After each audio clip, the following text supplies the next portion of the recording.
Hello friends, welcome to my channel tips on mathematics. So आज के इस video में बोर्ड एग्जाम 2023 के क्वेश्चन पेपर को सॉल्व करने वाले हैं। इससे पहले के वीडियो में क्वेश्चन नंबर 1 से लेकर क्वेश्चन नंबर 16 तक सॉल्व किया था, जो आपके सिलेबस में है, और इस वीडियो में आगे के क्वेश्चन को सॉल्व करेंगे। तो इस वीडियो में क्वेश्चन नंबर 19 है, साइन ए प्लस कॉसिक ए का whole square plus cos A plus sec ए का होल स्क्वायर बराबर 7 plus tan square A plus cot square ए। ये प्रश्न है, मतलब बड़े मार्क्स वाले प्रश्न हैं, 4 मार्क्स वाले या तो 5 मार्क्स वाले प्रश्न हैं। तो इसको सॉल्व करते हैं। तो यहाँ पर साइन ए जो बायां पक्ष है, बायां पक्ष को सॉल्व करके हमें दायां पक्ष लाना होगा। ये प्रश्न रिपीटेड प्रश्न है, पहले के बोर्ड एग्जाम वाले जो पेपर है उसमें भी ये क्वेश्चन आ चुका है और 2023 में भी ये प्रश्न आया है। तो यहाँ पर बाएं पक्ष को सॉल्व करके दाएं पक्ष में लाना है। तो यहाँ पर बाएं पक्ष में देखेंगे sine A plus cosec A का होल स्क्वायर है, यहाँ पर मतलब ए प्लस बी का होल स्क्वायर। तो यहाँ पर ए प्लस बी का होल स्क्वायर का जो फार्मूला होता है A square plus B square plus 2ab। तो इस फार्मूले की मदद से यहाँ पर इसको खोलना होगा, क्योंकि यहाँ पर साइन ए कॉसेक ए है, कॉस ए और सेक ए, और उसको तोड़ना होगा टेन स्क्वायर ए और कॉट स्क्वायर ए के फॉर्म में हमें तोड़ना होगा। तो इसको हमें साइन और कॉस में बदलना नहीं पड़ेगा, यहाँ पर टेन और कॉट में आंसर लाना है, तो हमें उस हिसाब से नहीं करना होगा सब। तो यहाँ पर जो ए प्लस बी का होल स्क्वायर है, फार्मूले को खोल के इसको सॉल्व करना है। तो sign A plus cos A का कॉसेक ए का होल स्क्वायर है, तो ए प्लस बी का होल स्क्वायर, तो ए यहाँ पर साइन ए है और बी यहाँ पर कॉसेक ए। तो sine square A plus cosec square A plus 2ab, यहाँ पर 2 sine A cosec A. Same यहाँ पर कॉस ए प्लस सेक ए का होल स्क्वायर है, तो कॉस का होल स्क्वायर प्लस सेक का whole square plus 2 cos A सेक ए। अब यहाँ पर हम देखेंगे कि साइन स्क्वायर ए और कॉस स्क्वायर ए, इसका जो फार्मूला बनता है sine square theta plus cos square theta equal to 1 बनता है, और कॉसेक का भी फार्मूला बनता है कॉसेक स्क्वायर थीटा बराबर 1 plus cot square theta. Same यहाँ पर सेक स्क्वायर ए है, तो यहाँ पर sec square theta equal to 1 plus tan square theta. इन सारे जो फार्मूले हैं इसका यूज हमें करना है, क्योंकि यहाँ पर 1 है, यहाँ पर भी 1 है, और यहाँ पर हमें सिद्ध करके क्या लाना है, 7 संख्यात्मक मान जो 7 है उसको हमें लाना है, इसीलिए हमें इस फार्मूले का यूज यहाँ पर करना होगा। तो sine square A plus cos square A 1 होता है, तो इसके जगह पे sine square A cos square A के जगह पे हमने 1 रखा है। फिर cosec square A equal to क्या होता है 1 प्लस कॉट स्क्वायर ए, इसके जगह पे हमने रखा है। सेम यहाँ पर साइन स्क्वायर ए और कॉसेक स्क्वायर ए है, तो कॉसेक स्क्वायर का जो उल्टा होता है cosec square theta equal to 1 upon sine theta होता है, ये फार्मूला है। तो यहाँ पर 2 साइन ए ऐसे ही आ जाएगा और कॉस ए के जगह पे 1 अपॉन साइन थीटा, फिर प्लस आ जाएगा, इसको हमने यहाँ पर इसका मान 1 है। सेक स्क्वायर ए है, तो सेक स्क्वायर ए का मान होता है 1 प्लस टेन स्क्वायर ए, हमने रखा है। फिर यहाँ पर 2 कॉसेक ए और सेक ए का उल्टा होता है 1 अपॉन कॉस थीटा, तो ये सेक थीटा है, sec theta equal to 1 upon cos theta है। अब सेक थीटा के जगह पे सेक ए की जगह 1 अपॉन कॉस थीटा रखेंगे, तो कॉस से कॉस कैंसिल हो जाएगा, साइन से साइन कैंसिल हो जाएगा। अब यहाँ पर बचा हुआ है 1 और ये 1 है, यहाँ पर 2 है, यहाँ पर 1 है और यहाँ पर 2 है। तो सबसे पहले इन संख्याओं को एक साथ हमने लिखा है, फिर यहाँ पर कॉट स्क्वायर ए बचा हुआ है और यहाँ पर टेन स्क्वायर ए बचा हुआ है। इन संख्याओं को हम जोड़ेंगे, तो जोड़ने के बाद यहाँ पर 7 आएगा और cot square A plus tan square ए, जो कि यहाँ पर बाएं पक्ष के बराबर है, दाएं पक्ष के बराबर है। तो इसको हमने सॉल्व किया है, सॉल्व करने के बाद ये हमारा दाएं पक्ष के बराबर आ रहा है। तो इस तरीके से इसको हमें सॉल्व करना है। अब नेक्स्ट प्रश्न को करते हैं। नेक्स्ट है प्रश्न नंबर 21। एक खिलौना त्रिज्या 3.5 सेंटीमीटर वाले एक शंकु के आकार का है, जो उसी त्रिज्या वाले एक अर्धगोले पर अध्यारोपित है। इस खिलौने का संपूर्ण ऊंचाई 15.5 सेंटीमीटर है। इस खिलौने का संपूर्ण पृष्ठीय क्षेत्रफल ज्ञात कीजिए। ये प्रश्न भी बड़े मार्क्स वाले प्रश्न है, और इसके अथवा में और दूसरा प्रश्न है, इसको भी हम सॉल्व करने वाले हैं। तो इस प्रश्न को सॉल्व करते हैं। तो प्रश्न में बोला जा रहा है कि एक खिलौना त्रिज्या 3.5 सेंटीमीटर वाले शंकु के आकार का है। इस तरीके से शंकु के आकार का है, जिसका त्रिज्या 3.5 सेंटीमीटर है, जो कि एक अर्ध से उसी त्रिज्या वाले मतलब 3.5 सेंटीमीटर त्रिज्या वाले अर्धगोले पर अध्यारोपित है, मतलब उसके ऊपर रखा गया है। इस तरीके से इन दोनों को, अर्धगोले को और शंकु को, इस तरीके से एक साथ मतलब रखा गया है, अध्यारोपित मतलब उसके ऊपर रखा गया है। अब पूरे खिलौने, संपूर्ण खिलौने की जो ऊंचाई है यहाँ से लेकर यहाँ तक 15.5 सेंटीमीटर है दिया है। अब इस खिलौने का संपूर्ण पृष्ठीय क्षेत्रफल ज्ञात कीजिए। तो यहाँ पर जो शंकु है, शंकु की त्रिज्या 3.5 सेंटीमीटर है, तो अर्धगोले का त्रिज्या भी 3.5 सेंटीमीटर है। और यहाँ पर अर्धगोले की जो त्रिज्या है 3.5 सेंटीमीटर है, तो अर्धगोले की त्रिज्या ये भी अर्धगोले की त्रिज्या है जो कि अर्धगोले की ऊंचाई के बराबर है। तो हमें निकालना है शंकु की ऊंचाई। तो शंकु की ऊंचाई निकालने के लिए हम क्या करेंगे, इस पूरे ऊंचाई में से अगर यहाँ पर 3.5 सेंटीमीटर जो है इसको अगर हम माइनस कर दें तो यहाँ पर कितना आ जाएगा, 12 सेंटीमीटर आ जाएगा। 15.5 सेंटीमीटर माइनस 3.5 सेंटीमीटर करेंगे तो 12 सेंटीमीटर आ जाएगा। तो यहाँ पर हम लिखेंगे अर्धगोले की त्रिज्या आर यहाँ पर 3.5 सेंटीमीटर, शंकु की त्रिज्या 3.5 सेंटीमीटर जो कि दोनों समान है। अब शंकु की ऊंचाई हो जाएगा 15.5 माइनस 3.5 बराबर 12 सेंटीमीटर। अब यहाँ पर हमें त्रियक ऊंचाई, शंकु की त्रियक ऊंचाई भी निकालना है। तो त्रियक ऊंचाई निकालने का जो फॉर्मूला होता है √r² प्लस h²। तो r यहाँ पर शंकु की जो त्रिज्या है r 3.5 सेंटीमीटर का होल स्क्वायर और इसकी ऊंचाई h यहाँ पर 12 का स्क्वायर। 3.5 का स्क्वायर यहाँ पर होता है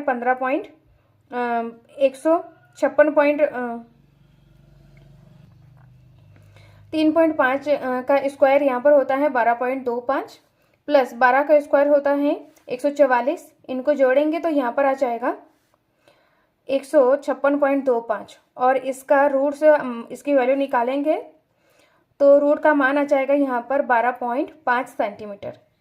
तो एल यहाँ पर जो त्रियक ऊंचाई है, त्रियक ऊंचाई यहाँ पर 12.5 सेंटीमीटर है। अब संपूर्ण खिलौने का पृष्ठीय क्षेत्रफल निकालेंगे। पृष्ठीय क्षेत्रफल मतलब जिस पृष्ठ को हम छू सकते हैं। तो ये जो शंकु है, शंकु को हम किस तरीके से छू सकते हैं, उसके ऊपर का जो पृष्ठ है मतलब वक्र वाला पृष्ठ। तो यहाँ पर शंकु का वक्र पृष्ठ क्षेत्रफल और अर्धगोले को हम नीचे से मतलब जो ये वक्र मतलब गोल हिस्सा वाला वक्र वाला हिस्सा को ही हम छू सकते हैं।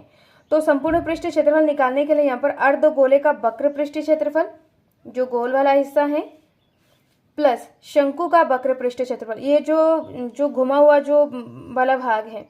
शंकु को अगर हम ऊपर से देखें, यहाँ से अगर हम देखें तो शंकु का ये गोल वाला हिस्सा है, तो शंकु का वक्र पृष्ठ क्षेत्रफल आ जाएगा। तो अर्धगोले का वक्र पृष्ठ क्षेत्रफल 2πr² प्लस शंकु का वक्र पृष्ठ क्षेत्रफल πrl।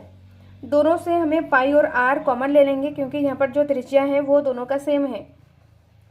पाई और r कॉमन ले लिया है यहाँ पर, तो यहाँ पर हो जाएगा पाई का मान 22/7, r का मान 3.5 और यहाँ पर 2 गुणा r यहाँ पर 3.5 प्लस l है यहाँ पर 12.5। नेक्स्ट यहाँ पर इसको हमें सॉल्व करना है। पॉइंट हटाएंगे तो यहाँ पर नीचे 1 0 बढ़ जाएगा मतलब 10 हो जाएगा। तो 7 एकम 7, 7 पंजे 35 हो जाएगा। यहाँ पर 5 है, फिर 5 से 10 को भाग देंगे तो यहाँ पर 5 बार कटेगा। 5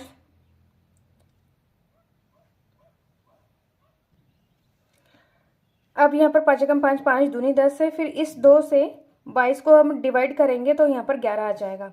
अब बचे हुए जो संख्या है उसको हम लिखेंगे। तो हर में यहाँ पर कोई भी संख्या बचा हुआ नहीं है। 11 गुणा इन दोनों को गुणा करेंगे तो यहाँ पर 7.0 मतलब 7 हो जाएगा प्लस 12.5। इन दोनों को जोड़ेंगे तो 19.5 आ जाएगा और यहाँ पर गुणे में 11 है। अब 11 से इन संख्याओं को हम गुणा करेंगे तो यहाँ पर 214.5 सेंटीमीटर स्क्वायर आ जाएगा। तो खिलौने की संपूर्ण पृष्ठ क्षेत्रफल यहाँ पर 214.5 सेंटीमीटर स्क्वायर। तो ये इसका फाइनल आंसर है। अब नेक्स्ट प्रश्न को करते हैं। नेक्स्ट प्रश्न है, पानी से आंशिक भरे एक बेलनाकार बर्तन में 5 सेंटीमीटर व्यास का एक गोला डाला गया। बर्तन के आधार का व्यास 10 सेंटीमीटर है। यदि गोला पूर्णतः डूबा हो तो पानी का स्तर कितना बढ़ जाएगा। तो यहाँ पर पानी का स्तर कितना बढ़ जाएगा तो इसको हमें निकालना है। तो इसको सॉल्व करते हैं।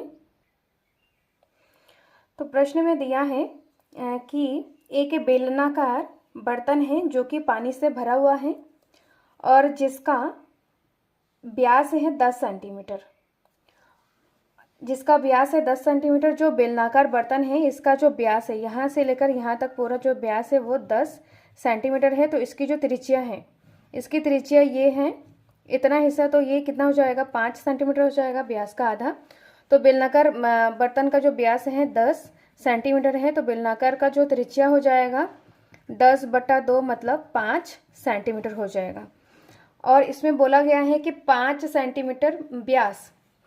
सेंटीमीटर व्यास का एक गोला बेलनाकार बर्तन में डाला गया है।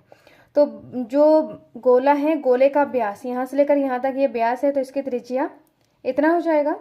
तो इसका जो व्यास है 5 सेंटीमीटर है, तो इसकी त्रिज्या यहाँ पर 5/2 हो जाएगा। तो व्यास यहाँ पर है 5 सेंटीमीटर, तो इसकी त्रिज्या हो जाएगा 5/2 सेंटीमीटर। तो बेलनाकार बर्तन में पानी से भरा हुआ है और एक 5 सेंटीमीटर व्यास का एक गोला इस बर्तन में डाला गया है। तो यहाँ पर पानी का स्तर कितना बड़ा उसको हमें निकालना है। तो पानी का स्तर कितना बड़ा, माना कि पानी यहाँ तक है, तो पानी का स्तर कितना बड़ा, जब पहले यह पानी इतना है, पहले पानी मतलब बर्तन में इतना था, जब गोले को डाला गया है तो इतना पानी का स्तर बढ़ गया है। तो इस बढ़ा हुआ मतलब पानी के स्तर को हमें निकालना है। तो ये क्या है, बेलन का ऊंचाई। तो बेलन का ऊंचाई हमें निकालना है कि कितना पानी का स्तर बढ़ा है, उसकी ऊंचाई हमें निकालना है। अब यहाँ पर समझने वाली बात है कि बेलनाकार भाग मतलब जो बेलनाकार बर्तन है उसमें गोले को डाला जा रहा है, तो पानी कितना बढ़ेगा, पानी इस गोले के आयतन के बराबर बढ़ेगा, क्योंकि गोला जितना बड़ा होगा मतलब उसका जितना आयतन होगा उसी आयतन के बराबर पानी ऊपर बढ़ेगा।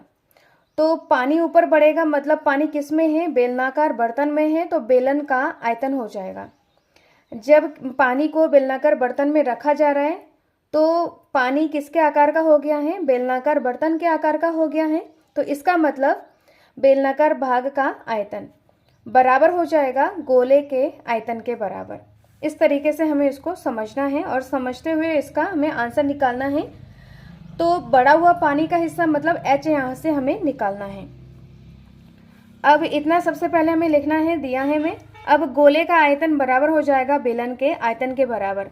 तो गोले का आयतन का जो फार्मूला होता है 4/3 πr³ बराबर हो जाएगा बेलन का आयतन। तो बेलन का आयतन कितना है, πr²H।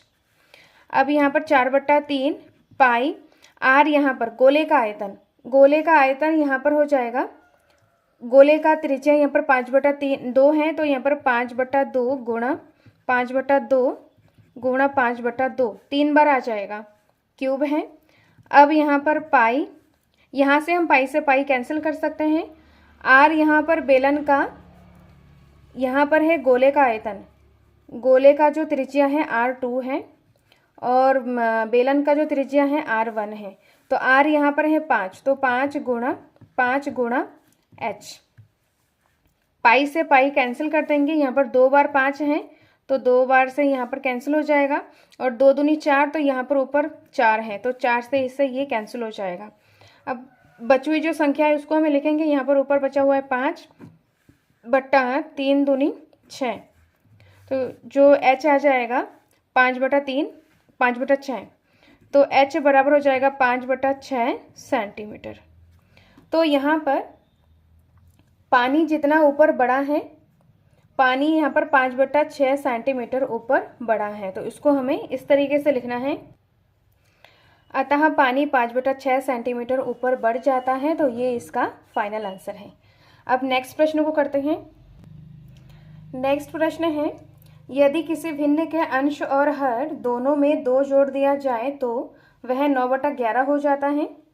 यदि अंश और हर दोनों में 3 जोड़ दिया जाता है तो वह 5/6 हो जाता है। तो वह भिन्न ज्ञात कीजिए। तो इसमें हमें भिन्न ज्ञात करना है, जिसको ज्ञात करना होगा उसको सबसे पहले मानना होगा। तो सबसे पहले यहाँ पर हल में लिखेंगे माना भिन्न x/y, जो कि x हमारा अंश है और हर यहाँ पर y है। अब प्रश्न में बोला जा रहा है कि यदि किसी भिन्न के अंश और हर में 2 जोड़ दिया जाए तो वह 9/11 हो जाता है। तो यहाँ पर हम लिखेंगे प्रश्न अनुसार, प्रथम शर्तानुसार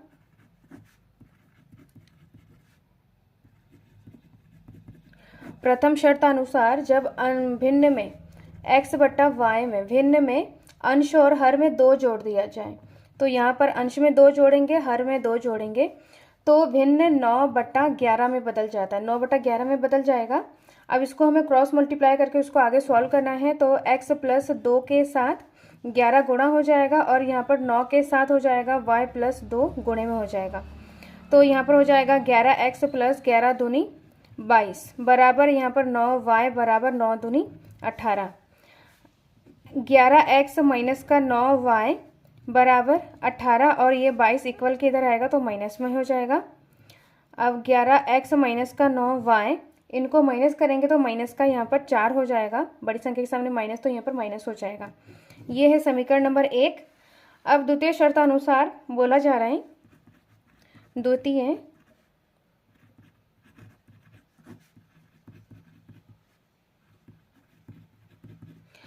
शर्त अनुसार में बोला जा रहा है कि यदि अंश और हर में 3 जोड़ दिया जाए तो x/y जो भिन्न है अंश और हर में 3 जोड़ देंगे, 3 जोड़ दिया जाए तो भिन्न यहाँ पर 5/6 हो जाएगा।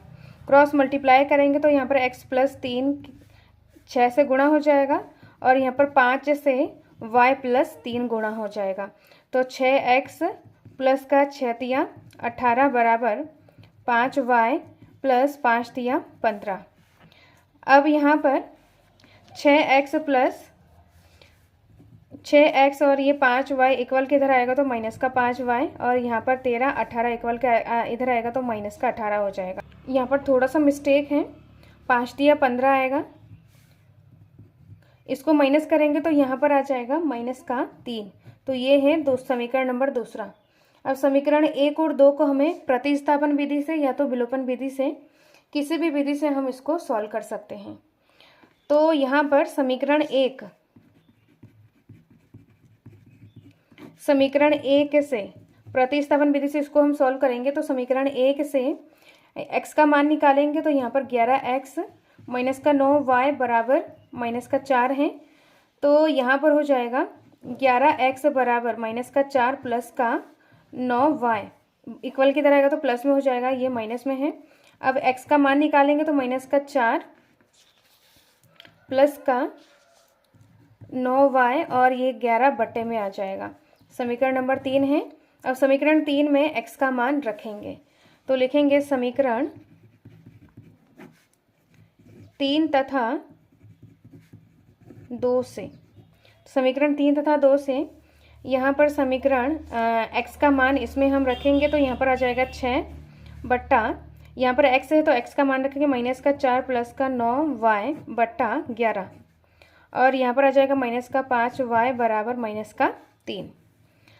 अब यहाँ पर इसको 6 से अंदर गुणा करना है और यहाँ पर 2 पद हैं तो यहाँ से हमें 11 एलसीएम लेना होगा। तो सबसे पहले यहाँ पर 11 एलसीएम ले लेंगे तो बचा हुआ जो संख्या है यहाँ पर इस तरीके से आ जाएगा। 11 इसके बटे में है, इस वाले पद के बटे में है तो यहाँ पर 11 इसके साथ गुणा हो जाएगा तो यहाँ पर आ जाएगा माइनस का 11 पंजे 55y बराबर माइनस का 3 और ये 6 से अंदर हमें गुणा करना है। 6 चक्को यहाँ पर हो जाएगा 24 माइनस का और 6 नम 54 y और यहाँ पर है प्लस और यहाँ पर माइनस का 55y बराबर माइनस का 3 है और ये पूरे बटे में 11 है तो 11 क्रॉस मल्टीप्लाई हो जाएगा। अब यहाँ पर प्लस माइनस माइनस है तो 55 में से 54 को माइनस करेंगे तो 1 आ जाएगा, 1 y और बड़ी संख्या के सामने माइनस तो यहाँ पर माइनस आ जाएगा और यहाँ पर 11 × 33 माइनस का हो जाएगा और ये 24 इक्वल के इधर आएगा तो प्लस का 24 हो जाएगा। तो माइनस का y यहाँ पर 1 है, यहाँ पर चाहे 1 लिखो या ना लिखो कोई फ़र्क नहीं पड़ता, यहाँ पर माइनस का y है, माइनस का 1 y का मतलब माइनस का y ही है। अब इसको हमें माइनस करना है तो 24 में से 33 को हमें माइनस करना है। माइनस करने के बाद यहाँ पर 9 आएगा और यहाँ पर बड़ी संख्या के सामने माइनस तो यहाँ पर माइनस आ जाएगा, माइनस से माइनस कैंसिल हो जाएगा तो y बराबर यहाँ पर 9।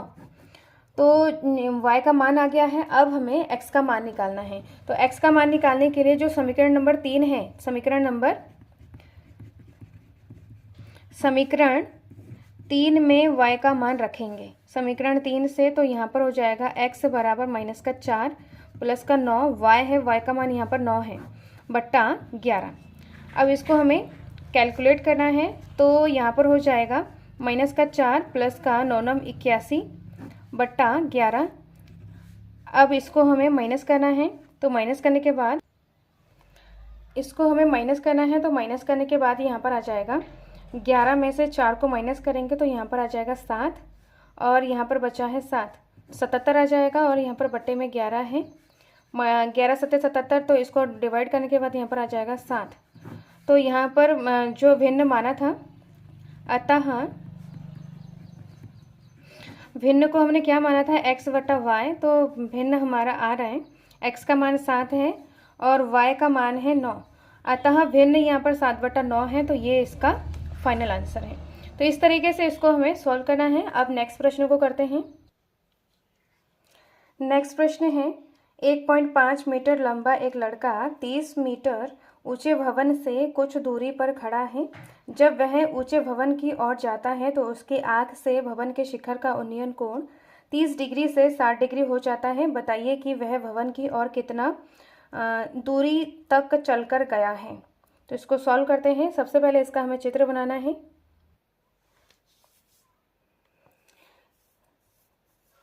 तो प्रश्न में दिया है कि 1.5 मीटर लंबा एक लड़का 30 मीटर ऊंचे भवन की ओर कुछ दूरी पर खड़ा है। तो भवन यहाँ पर ए बी यहाँ पर भवन की ऊंचाई है जो कि 30 मीटर है। तो यहाँ पर 30 मीटर पूरा ए बी की जो लंबाई है यहाँ से लेकर यहाँ तक ये 30 मीटर है। और लड़का की लंबाई, लड़का यहाँ पर यहाँ से लेकर यहाँ तक लड़के की लंबाई है 1.5 मीटर है। लड़के की लंबाई यहाँ पर CD है। लड़के की लंबाई 1.5 मीटर है।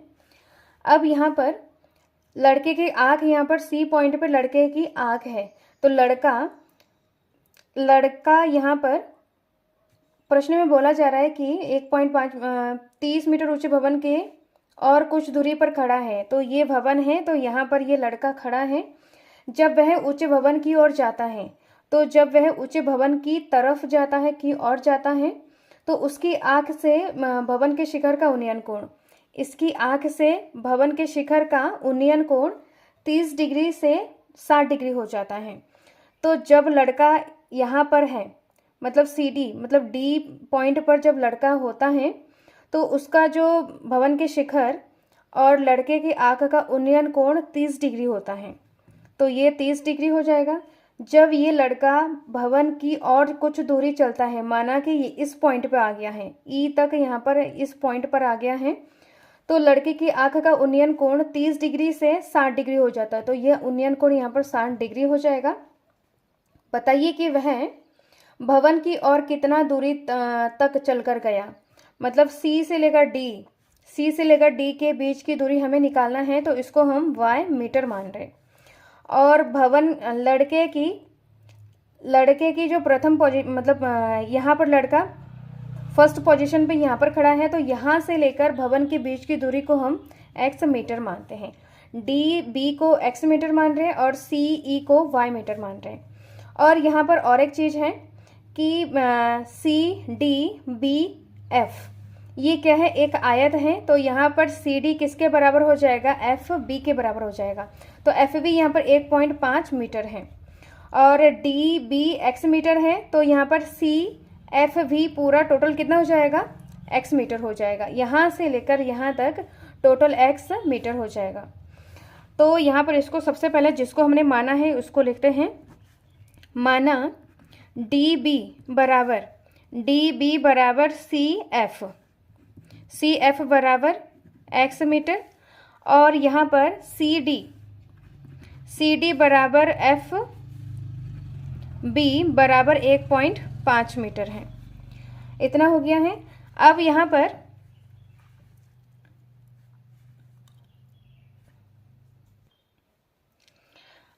पर त्रिभुज बन रहा है ACF एक बड़ा त्रिभुज है जो कि समकोण त्रिभुज है। दूसरा छोटा त्रिभुज यहाँ पर AEF दूसरा त्रिभुज बन रहा है। तो यहाँ पर ACF का जो आधार है x मीटर है और छोटे वाले त्रिभुज में AEF में क्या है, EF।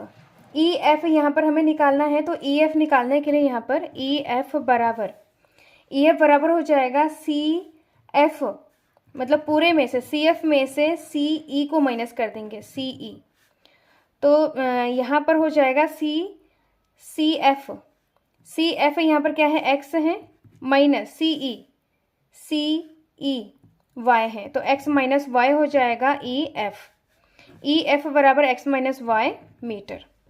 तो इन सारे चीज़ों का यहाँ पर हमें यूज करना है। तो सबसे पहले यहाँ पर समकोण त्रिभुज ए सी एफ में, तो समकोण त्रिभुज ए सी एफ में, समकोण त्रिभुज ए सी एफ में हमें निकालना है लड़के ने भवन की तरफ कितना दूर चला, मतलब यहाँ पर यहाँ से लेकर सी ई निकालना है। तो सबसे पहले यहाँ पर जो आधार है, आधार को लेना है, और जो हमें पता है भवन की ऊंचाई हमें पता है उसको लेना है। तो यहाँ पर सी एफ बट्टा ए एफ इस तरीके से यहाँ पर लेना है। तो सी एफ बट्टा ए एफ, इन दोनों में हमें संबंध रखना है। तो यहाँ पर और एक चीज़ है, हमें भवन की ऊंचाई ए बी पता है, हमें ए एफ निकालना है। तो ए एफ निकालने के लिए यहाँ पर ए एफ बराबर A B minus F B, तो ए बी यहाँ पर क्या है 30 मीटर है, माइनस एफ बी है 1.5 मीटर। तो ए एफ हो जाएगा, इसको हमें माइनस करना है। तो यहाँ पर 0.0 है, तो 10 में से 5 गया, यहाँ पर 5 आ जाएगा, और यहाँ पर ये पॉइंट है। फिर यहाँ पर 9 में से 1 को माइनस करेंगे, तो यहाँ पर हो जाएगा 8 और यहाँ पर 2, तो यहाँ पर 28.5 मीटर हो जाएगा ए एफ। तो यहाँ पर हम लिखेंगे ए एफ बराबर 28.5 मीटर। इसको जो ये अब हमने निकाला है इसको यहाँ पर लिखना है, पूरा लिखना है।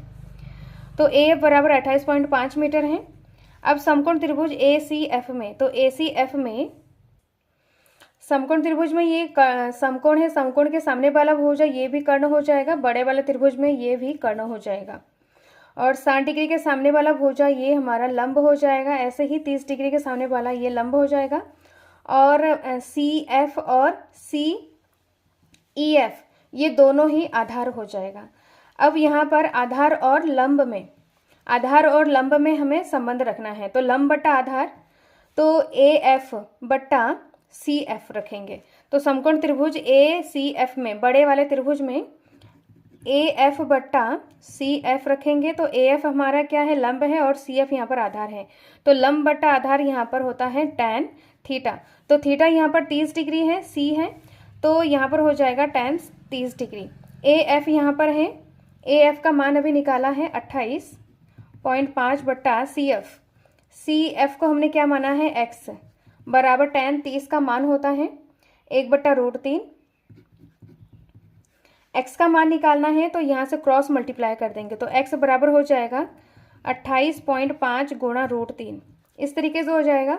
तो x बराबर 28.5 √3 मीटर। तो ये हो गया, इसको हम समीकरण नंबर 1 मानते हैं। अब नेक्स्ट यहाँ पर समकोण त्रिभुज जो छोटा वाला है ए ई एफ में हमें लंब बट्टा आधार यहाँ पर tan 60 हो जाएगा। तो लिखेंगे यहाँ पर समकोण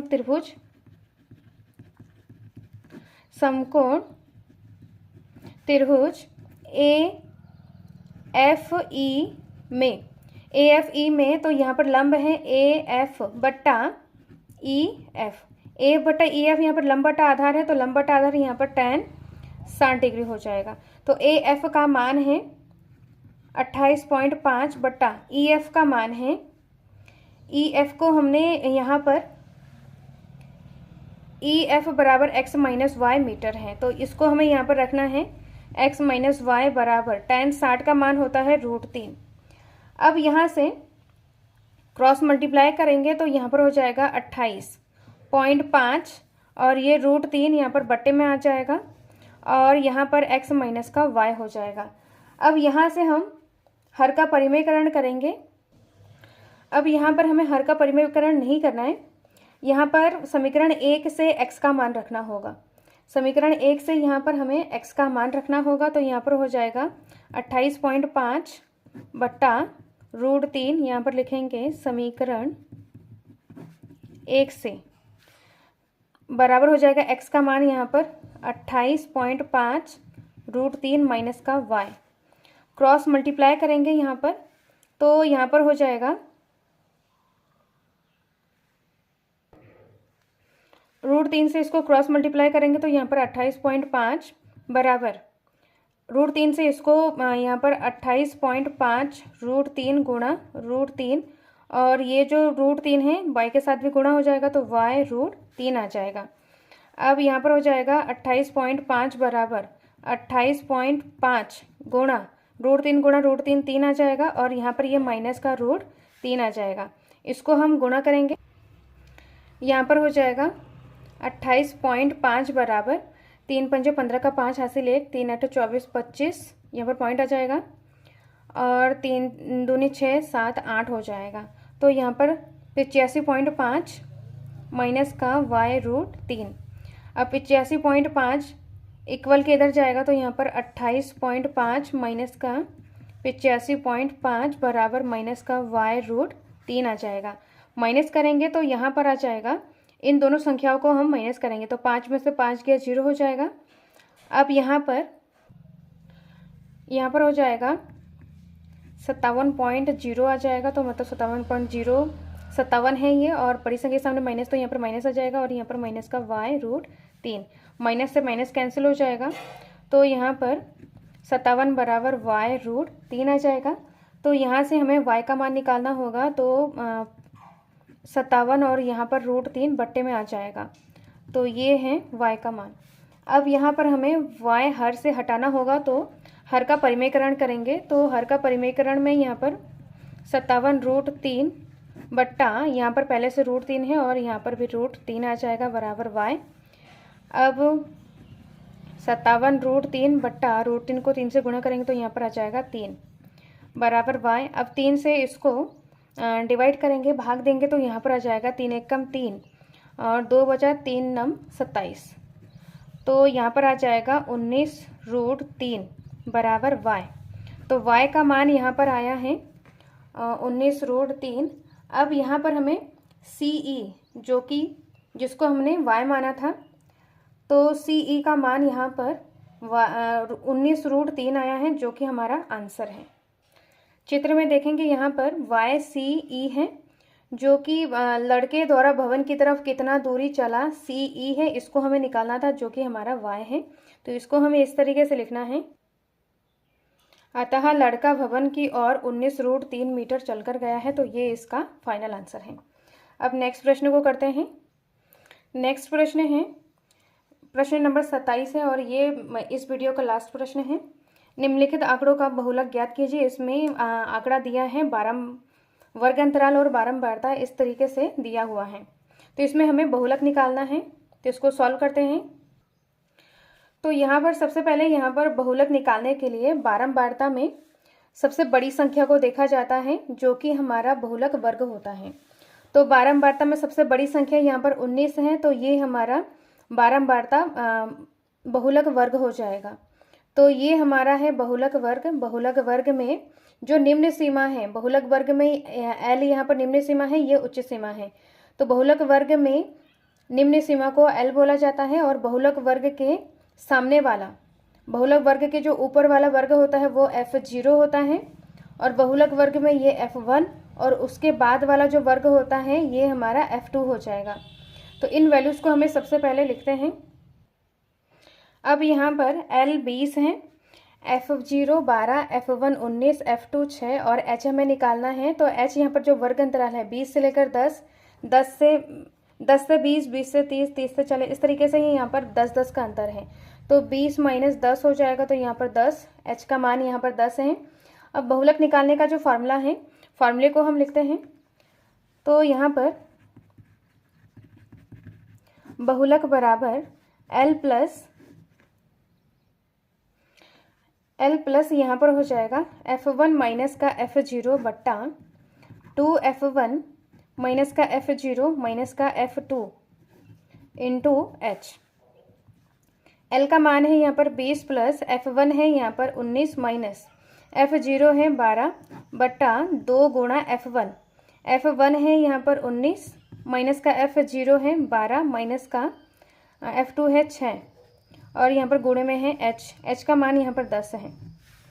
यहाँ पर कैलकुलेट करना है तो यहाँ पर आ जाएगा 20 प्लस इनको माइनस करेंगे तो 12 में से 19 को माइनस करेंगे तो यहाँ पर आ जाएगा 7 और यहाँ पर 19 दूनी 38 और माइनस माइनस प्लस हो जाएगा तो इसको हमें जोड़ेंगे तो 12 और 6 यहाँ पर हो जाएगा 18 और बड़ी संख्या सामने माइनस तो यहाँ पर हो जाएगा माइनस और गुणे में यहाँ पर हो जाएगा 10। नेक्स्ट यहाँ पर 20 है प्लस का 7 बट्टा इन दोनों को हमें क्या करना है माइनस करना है। तो यहाँ पर माइनस करने के बाद 8 में से 8 गया 0 और 2 में से 1 गया 3 में से गया 2 20 आ जाएगा गुणे में 10 है। यहाँ पर ये कैंसिल हो जाएगा 10 से कम 10 10 दूनी 20 तो यहाँ पर आया है 20 प्लस 7 बट्टा 2 इस तरीके से है। अब यहाँ पर आ जाएगा 20 प्लस इनको हमें डिवाइड करना है तो डिवाइड करने के बाद यहाँ पर आ जाएगा 3.5।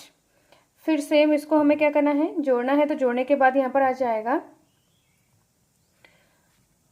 23.5 तो इसका जो बहुलक हो जाएगा बहुलक बराबर 23.5 ये इसका फाइनल आंसर है। नेक्स्ट वीडियो में हम प्रीवियस ईयर क्वेश्चन पेपर को सॉल्व करेंगे। इस वीडियो में कोई डाउट हो कोई क्वेश्चन पूछना हो तो कमेंट बॉक्स में कमेंट करें। वीडियो अच्छा लगे तो लाइक शेयर और सब्सक्राइब करें। मिलते हैं नेक्स्ट वीडियो में। Thank you so much.